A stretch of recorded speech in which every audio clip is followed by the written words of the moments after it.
سؤال مهم.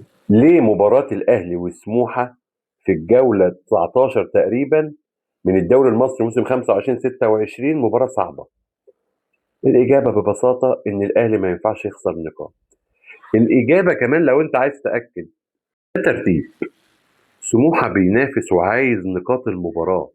أي نعم، هو ممكن التعادل يرضيه، ولكن فوزه يديله نفس الفرصة في البقاء وسط السبعة الكبار في النصف الثاني من الدوري المصري. عايز افكرك، سموحه اللي كسب بيراميدز في الشهر ده، وللمفارقه خسر من الزمالك وخسر من سيراميكا، منافسين الاهلي المباشرين. طب ايه الصعوبه؟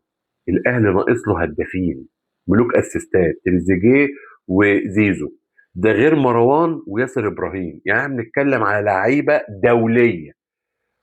مباراه صعبه، مباراه ما ينفعش فيها تعقيد. اي اهدار نقاط او تعادل يعتبر خساره للنادي الاهلي وبطعم المراره.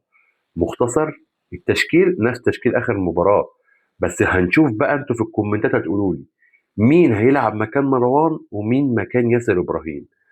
انا بقول بيكهام، ومحتار لسه في مروان، كوكا ولا حد تاني. خلص الكلام، باذن الله فوز. سلام.